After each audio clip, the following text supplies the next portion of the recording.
Hi everyone, here's what's bothering me today.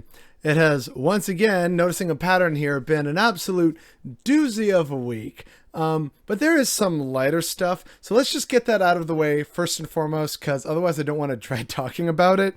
And so the first thing that we're going to talk about today is this story from Canada where apparently Tim Hortons is partnering with Justin Bieber to sell Timbit flavors called Tim Biebs. Oh my god, I want out of this timeline. And a sign that Tim Hortons should well and truly be dead to all of us and that they've completely lost the plot. They're partnering with, megastar pop sensation Justin Bieber to launch this limited edition run because it's like, hey man, we really got to get people buying our product. Should we improve the product? Maybe return to our roots? Nah, let's just get some other kind of corporate grab that will hopefully bring people in. Never mind if it's actually a good product. We just need some name recognition to get us that sweet, sweet money. That's where Tim Hortons is apparently. But, oh well, that's about par for the course, I guess. So yeah, welcome to the Sunday Sum Up, everyone. Strap in. So you know how food insecurity is kind of a thing right now, and lots of people are really struggling to afford anything to eat, and so they have seen, everywhere, like in Canada, the United States, Britain, we have seen a significant increase in people using food banks because, again, governments refuse to adequately take care of their people. But before I go down that whole rabbit hole of content, I want to talk about something that, again, people love to say. Capitalism is the most efficient system. It creates so much abundance. And it can create abundance. The problem is then how they use that to create an artificial supply or a supply choke in order to manipulate prices. Because, free market is all about price manipulation. Am I right, people? But anyway, what this means is that because of the system that we have created and are forced to participate in every day, lots of food basically sits and rots in dumpsters, which I know we saw before where cops were guarding dumpsters because places like Walmart were throwing it out. And so we're going to talk about Walmart again today because what you're about to see is incredibly egregious. Over 2,000 pounds of fresh pork being rejected by the Walmart distribution center because the sell-by date occurs when their stores are closed for Thanksgiving. This product will still be safe to eat for the next 15 days, but they won't even attempt to sell. This will end up in a dumpster today. 2,000 pounds of fresh pork ready to go and be sold and be consumed. And if, oh, whoa, look, it can't all be sold, then you can donate to other people who really need it and maybe have a nice Thanksgiving barbecue or something, right? Nope, we can't do that because this is going to expire on our sell-by date. Not that, we can't sell it up until that point, but because when we have to sell it by and we're going to be closed on that day, we're going to reject this entire shipment.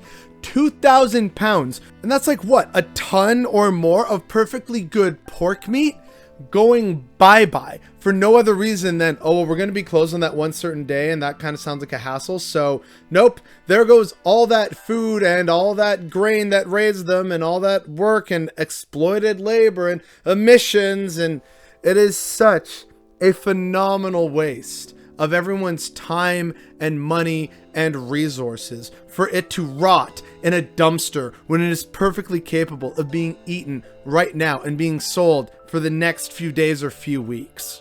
But remember, folks, capitalism is apparently the most efficient system. This is also why a lot of people, myself among them, love to point out that it's not really that we don't produce enough food. We produce enough food to feed more than double the human population at this point or something.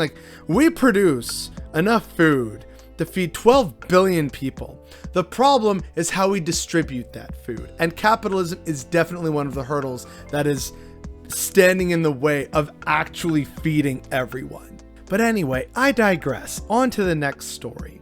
If this is how we're starting, imagine how the rest of this goes. So speaking of wasteful emissions, I guess I should talk about COP26 for a hot second. Now, I would actually want to try and talk about the aftermath of that, but I think that's going to have to wait until Monday or possibly Tuesday's video, depending on work schedule and stuff. But I do want to talk about it a bit because as someone was pointing out, while the whole thing was going on, there's a huge oversight. Well, one of many oversights, let's be honest here, were being made at COP26, but it's pretty damning about just how disinterested the actual leaders of the world are when it comes to tackling this problem and who needs to be addressed and restrained. There's two tweets from Jason Hickel online that I want to bring attention to. The first was on November 7th and the second was on November 9th. The November 7th one says the following. This is striking. The emissions of the richest 1% are 30 times higher than what is compatible with staying under 1.5 degrees, and national climate policies do basically nothing to change this. And yeah, there's a handy little graph there, and as usual, links will all be down below. But yeah, notice how that's a very glaring oversight amongst many countries, whether they're developed or not, is they do nothing to actually rein in the behaviors of the rich. And we talked about this, in fact, I think last Sunday when we were again talking about COP and how Prince Charles there was saying, oh, we almost do a pot. And that's while he is producing, in the span of 11 days, 18 times the carbon emissions of the average Brit. So, yeah, that's exactly what we need to really be addressing here.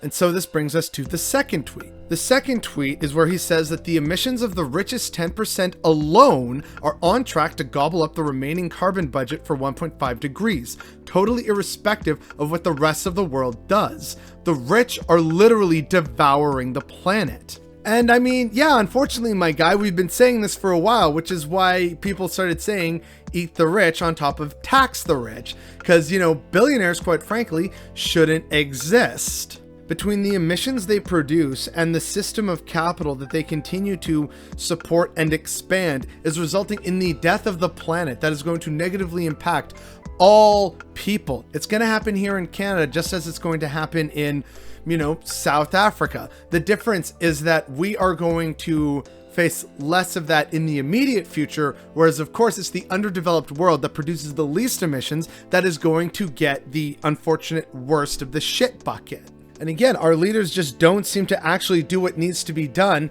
to tackle the rich. So again, I will point people to that video I made about real action we can take in the meantime to actually start holding these people to account. Because if you want capitalists to do anything or to hear what you're saying, you have to speak to them in a language they understand, which means you need to affect their pocketbook and their bottom line. But yeah, it is very telling and very unfortunate that at, this giant summit where, oh, we need to save the planet. It's all our mutual shared planet. And our leaders are completely failing and they're openly allowing like the oil and gas company to quote unquote work with them at the summit. And it's all just disappointment after disappointment and instance of hypocrisy after instance of hypocrisy. And we're meant to look at these people and see real leadership.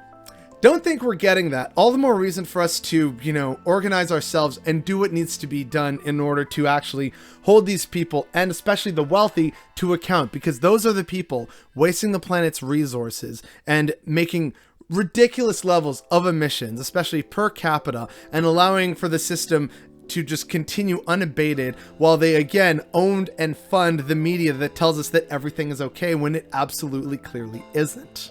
The short and sweet of it is that the rich are absolutely to blame for this, yet they are not facing any of the actual challenges or repercussions because, again, they are just part of the ruling class, which also controls the government and media, etc. So that's why it needs to unfortunately fall to us, the common people, to actually try and get that stuff done. And isn't that just so sad? Again, not to say that there isn't hope, it's just still really disappointing to see this from our supposed world leaders. And so I guess while we're still on the subject of COP26, I'm not going to, again, show the whole Abby Martin thing and her question about the Pentagon and its massive budget. How come we're saying, oh, we care about climate change, and yet no one's actually addressing the fact that the Pentagon is one of the biggest emitters of carbon on the planet. It emits more than 142 countries combined. So that's terrifying. But I know everyone's probably seen that by this point. I want to bring something else to people's attention that's of a similar nature, to actually put not only a figure but to also show in a visual contrast how pathetic all of this is from the American standpoint.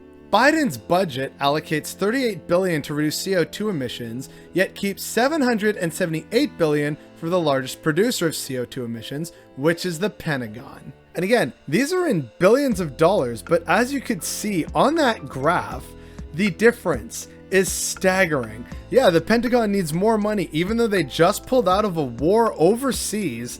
But no, they need more money, and the world just kind of has to deal with that, unfortunately, because America's the sole hegemon at this point. So that is something that more people definitely need to keep in mind. The fact that the US military is the world's biggest institutional producer of greenhouse gases. That is really ridiculous to say, and yet unfortunately it is true. So again, good on Abby Martin for pointing that out. But just to give people an actual visual example of how the, oh look, the infrastructure bill, and you know, it's a great thing. It's a drop in the bucket compared to what needs to be tackled, which is the Pentagon. But that is just not a conversation you can have in America, so long as the ruling neoliberal elites have control, which unfortunately they absolutely do. And then the last thing from COP26 I want to talk about in this video, Lord knows we've got more to talk about this upcoming week, but anyway. The last thing I want to talk about is this tweet from Rick Smith, where he says, "Good discussion with Oil and Gas Canada at COP26 regarding net zero and Canada's future." That alone should tell you everything you need to know about how terrible and pathetic and fundamentally useless COP26 is, or rather was. Oh look, you know, we're working with the oil and gas industry. That's totally fine, right? It's not like they're to blame for a great many of the problems that are facing humanity and going to result in untold suffering in the decades to come. So yeah, isn't that just so infuriating? We had a good discussion with the people who caused the problem to help get this bad in the first place. Oh my god. Like, can we not? You know what I mean? Like, can we just not? For just a little bit. Can we actually show some goddamn leadership here? It is absolutely infuriating to see quote-unquote coverage like this during what's considered a do-or-die period in humanity's history for ensuring that there is a continued, relatively safe and stable future for humanity. This is literally having discussions with the enemy, and it is absolutely infuriating to me. Oh, and still touching on like climate change, you know, oh, we all got to do our part and all that kind of nonsense. I recently saw a very interesting article from The Independent. Men less likely to recycle because they are worried people will think they're gay, study claims. Apparently, scientists say measures to save the environment are often seen as typically feminine things to do. Fellas, is it gay to do your part to help save the planet? Oh my god. So apparently, like, as the scientists, you know, allegedly found out, this has to do with the fact that traditional women's role of being the caregiver of the family, and so taking care of the planet, it's like, oh, that's women's work. Which, I mean, oh my god, clearly we have work to do, but anyway, it's just so weird to think that like, oh yeah, I'm taking out the recycling, or I'm using a reusable cotton bag.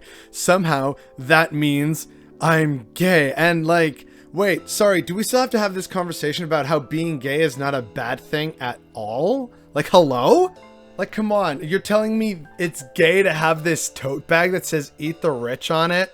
There's clearly just so much wrong with so many people in our society and with the West in general, and outdated gender norms and stereotypes that is helping to worsen the situation on the planet. You know, more people could be doing more, but they aren't doing so because of like nonsense gender norms and perceptions of, oh, but like if I take out the recycling and sort and separate my paper from my tin and metal and glass, people are gonna think I'm gay.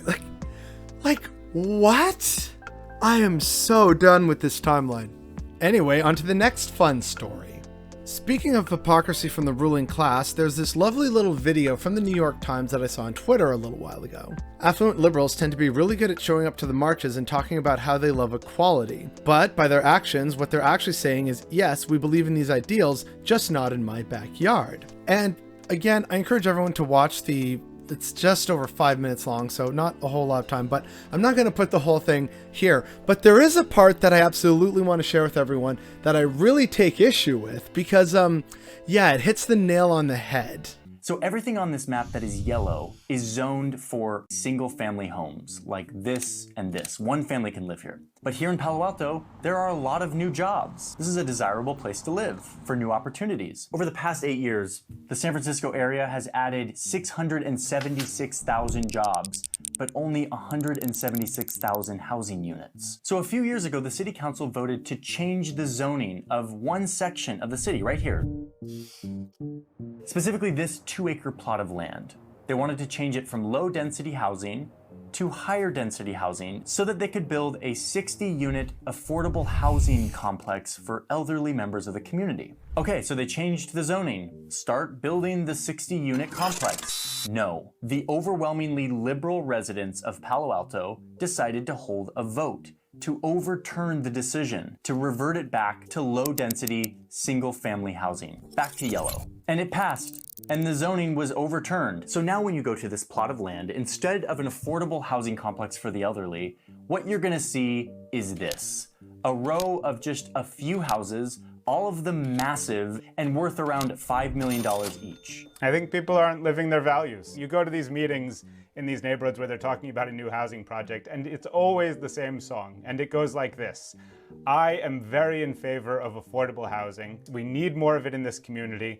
However, I have some concerns about this project. We have the hearts to do this, but we're doing it wrong, and we're dictating and harm onto the neighborhoods. And then off we go with the concerns, and then nothing ever gets built. This is happening all over California. And the result is that these neighborhoods are so expensive that they keep anyone out who isn't a part of this small group of super rich residents, many of whom bought their properties decades ago, and who spend their time fighting vigorously to keep the value of their real estate assets super high. If you want to keep Palo Alto the kind of neighborhood and community that we all treasure, low intensity, low density, safe for kids to walk to school, you've got to vote against Measure D. There's an aspect of sort of greed here and of nervousness. I have never seen such a perfect instance of liberals going completely mask off and showing themselves as the true monsters that they are. What is it that Shakespeare said? There's daggers in men's smiles or something like that? Look, we absolutely believe in affordable housing, but we're worried about how that affects this neighborhood and our property taxes and our home values, etc. Even though, again, the proposal was actually for affordable living for seniors, the elderly. And as they show on that map of Palo Alto, most of the city is for single, separate home development, not for any kind of density, Main Street. And we wonder, how come kids don't play outside anymore? How come we don't know our neighbors? And look, these new individual family homes, they do nothing to actually solve the housing crisis, and they're selling for $5 million a pop. Gee, why would the real estate market decide to inflict its own gunshot wound to the head and actually make things less successful and profitable for themselves? It's almost like they need to be forced into doing the right thing or something. But seriously, it's so infuriating to see the whole, look, we believe in affordable housing. Really, we do. But, just not here, not in my backyard. And, sure, we all see those comments online from people saying, oh, yeah, well, would you like, a row house right next to your, lovely, nice suburban home? And it's like, listen, man, as someone who literally went and hung out and had sleepovers at friends in like tenement housing and stuff, you just kind of get used to it. People are poor, not dangerous. But this is often one of the very real fears and talking points that happen with people. And unfortunately, the New York Times really greatly captures this, whether they intended to or not. It shows that for all the talk of progressive policies, whether it's in the Democratic Manifesto and like outlining their policies or whatever, or in people in communities saying, oh yes, absolutely, I believe in this, we need to do it. When it comes to actually having an opportunity to do so, they will instead devote their time and energy to fighting it rather than supporting it. It's a smoking gun of hypocrisy. I just really don't know what else to say on the matter. What can I say, right? Libs are gonna lib. So another story that just absolutely wild, and unfortunately kind of touches on, like, I guess you could call it drama, and again, I'm not really about that, but I think in this context it deserves to be mentioned. So a while back, the Source TV had an interview with Richard Wolff, and apparently someone on Twitter named Jackson Hinkle made this tweet where it shows his own edited version of a video of Richard Wolff explaining the dangers of calling all wage earners working class. At least, allegedly. Here's part of that video, and pay attention to the cuts. The parallel here is, once upon a time, people thought of all workers as being the same thing. And folks had to come along and say, no, that the fact that I share the identity with John or Mary over there, that we are all employees or workers or something like that, That's fine. We are. It's a very different thing, though, if, for example, a 20th century Communist Party has an argument that goes roughly like this. Since the vast majority of people are workers, then we all have in common this commitment to this politics in this way. That is not only a mistake in Marxian theory, but it's a political catastrophe waiting to happen. Marx understands that everything is contradictory. I am like you because we are both workers. I am unlike you because you're productive and I'm unproductive. That these things have to be given their recognition, their understanding, that if you make a unity of everybody, it's got to be a unity, and here comes Hegel, built on the disunity of your differences. That can be done, but it has to be understood as a task. Now, I understand, sometimes we're trying to edit things down for brevity or just to keep a consistent kind of point. That's fine. However, maybe there was some crucial context missing, and apparently there was, as the Serfs points out in their own clip, pointing out what Hinkle cut. The parallel here is, once upon a time, people thought of all workers as being the same thing, and folks had to come along and say, no, turns out your racial difference matters. Turns out your gender difference matters. Turns out, and then fill in the blank. In a way, Marxism does that in terms of something you have to learn to understand before you recognize it when it's staring you in the face. To use the statement that if you are not an employer, you're an employee, you are by definition a worker. Is that too broad of a statement to make? No, I mean, in and of itself, no. It's a question of whether you contextualize such a remark, such a statement, such a sentence, in such a way that it doesn't convey something which is incorrect. For example, that we're all the same, that the fact that I share the identity with John or Mary over there, that we are all employees or workers or something like that, that's fine. We share that. And remember, he's a student of Hegel. Marx understands that everything is contradictory. I am like you because we are both workers.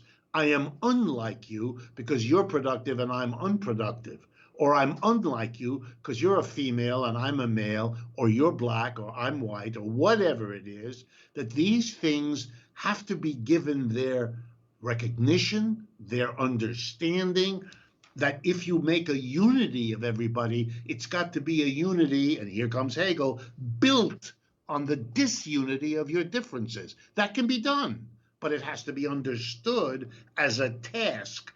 That is honestly just so incredibly egregious and irresponsible.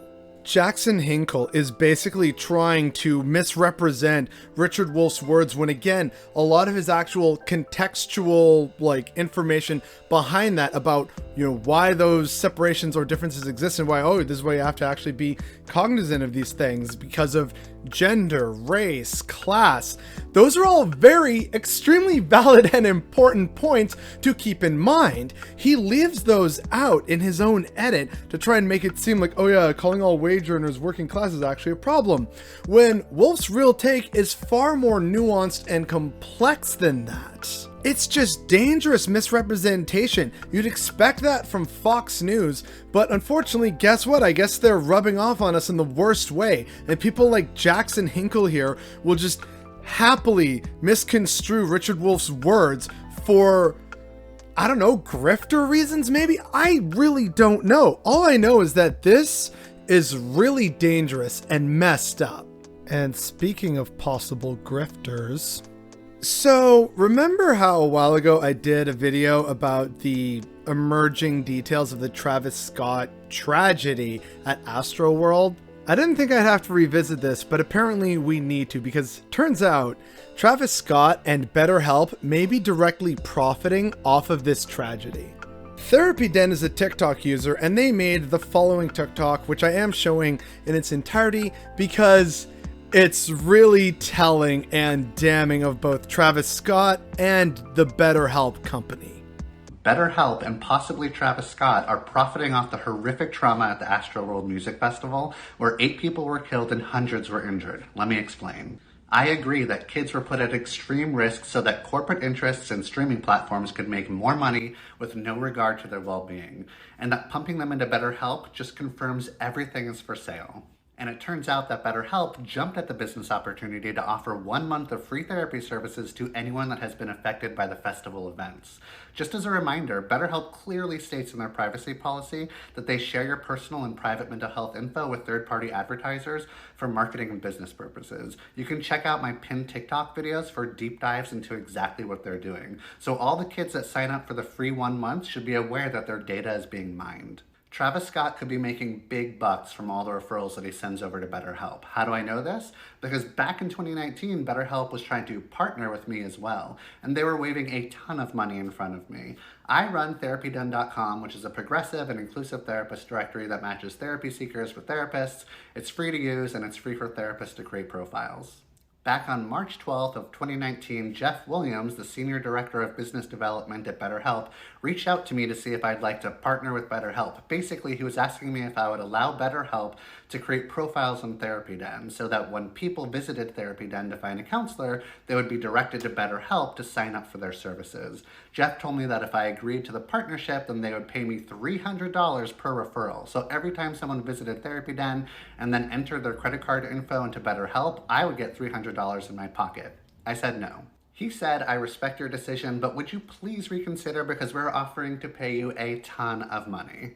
He went on to tell me how a therapist directory of similar size is getting paid out by BetterHelp at about $80,000 a month, basically presenting me with a decision to potentially get $80,000 a month in exchange for sending them referrals and allowing client data to be sold to third parties while paying BetterHelp therapists absolute shit. I declined. So my question for Travis Scott, are you being presented with a similar deal? Are you getting a kickback for everyone who signs up using your Astroworld promo code? I really fucking hope not. Would love to hear more about the details about this partnership. So yeah, all that offering of, look, hey, I know that was a tragedy. Here, we're here to help. By the way, we're going to take all your data and send it to marketing firms while you're grieving. This is totally fine and not a symptom of a grotesque capitalist nightmare.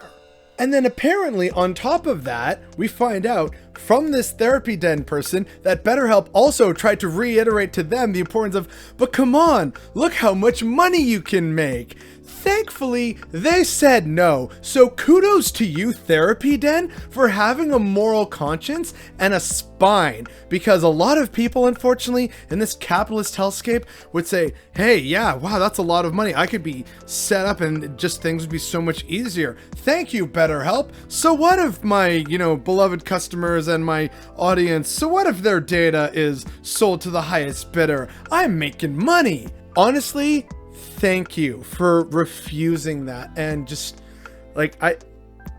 people will know I'm bad at thank yous and just expressing how I feel about things, but it was so refreshing to see. It is the one bright spot of goodness in that unfortunately terrible TikTok full of all the ways in which capitalists are exploiting a terrible tragedy at the Travis Scott Astroworld concert.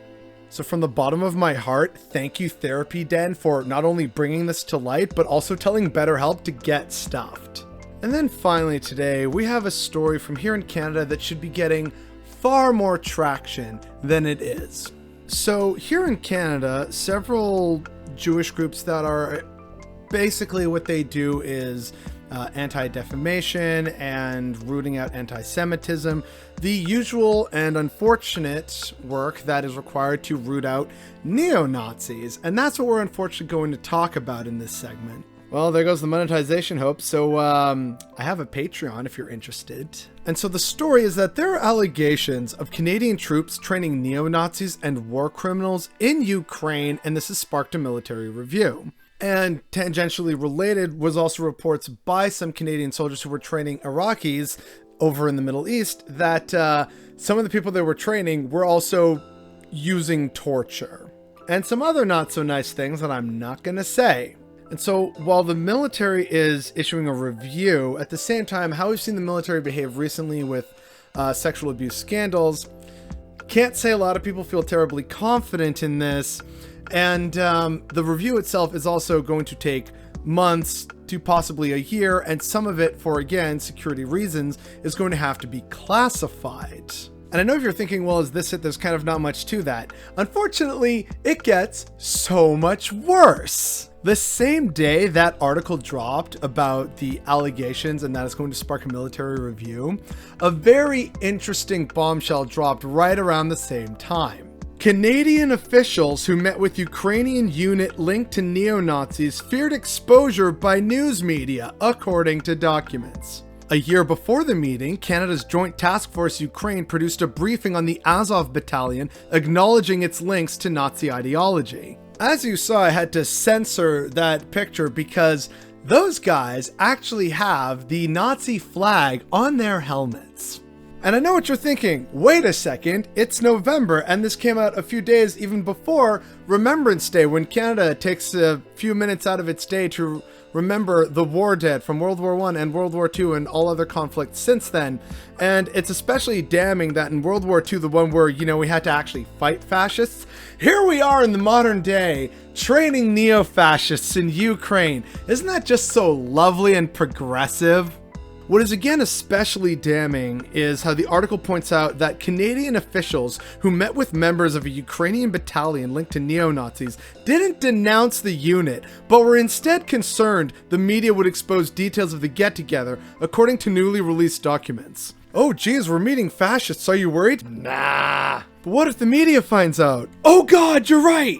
These out-to-lunch scumbags were more concerned that the media would find out that they were meeting with neo-Nazis rather than the fact that they were meeting with neo-Nazis.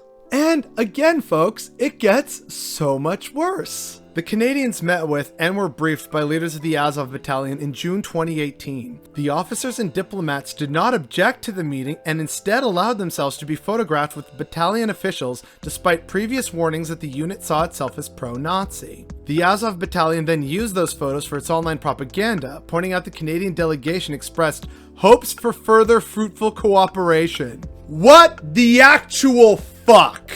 Again, feel free to read the article at your own leisure and displeasure in the future. That's about all I want to touch on right now before, this becomes even more of a, terrible demonetization pit. But, what does that say about the Canadian government and the people in high positions of power and leadership, including, by the way, the diplomatic corps? I know we all love to meme on Chrystia Freeland because her grandfather was a Ukrainian Nazi, but, this is happening right now, and our supposedly liberal progressive government is signing off on training these scumbags. And this was found out again, around the time when we come to reflect on, a lot of people died in wars, including wars where we fought Nazis. And again, despite warnings and being told, by the way, the people you're meeting are fascists, the core group of people, so military leadership and diplomatic leadership, said, you know what, that's fine, sure, let's take some photographs, whatever, but oh geez, if the media gets a hold of this, that's a bad thing. I wonder what other stuff people have gotten away with while in positions of power where they're more worried about if the media gets wind of it rather than having the moral conscience to recognize that this is a bad thing and you should not go ahead with it. And I think, unfortunately, if there's any theme to emerge from this week's stories, that's the theme right there. The lack of a moral conscience that just kind of comes naturally from the cruel capitalist system we surround ourselves in every day. From being more worried about the media finding out you're meeting with fascists, or, thinking, maybe it's a bad idea to actually sell people's personal data to highest bidders while they're grieving. Maybe it's really messed up of us to try and make money off of this pain and suffering. The audacity of world leaders at COP26 to say, we're really concerned with saving the planet. Please pay no attention to the fact that we had good constructive talks with the oil and gas sector. Claiming you care about the climate while doing nothing to meaningfully address those making the most emissions, which are the wealthiest among us and the wealthiest nations. The lack of a moral conscience when editing a video and a response to suit your needs and your narrative rather than letting it stand on its own. The lack of a moral conscience to allow 2,000 pounds of perfectly good pig meat to go bad, all because of one day, even though you could sell everything in the meantime. Capitalism is absolutely causing us to lose our way, and I'm so tired of it. This was like, what, 12 or so stories that just casually touch on, yeah, you know, there's a lot of people in positions of power who've clearly lost any shred of morality. What's going on here? What's happened? Capitalism and power happened. It's so plain to see. And as people can no doubt tell, it is absolutely what's bothering me today.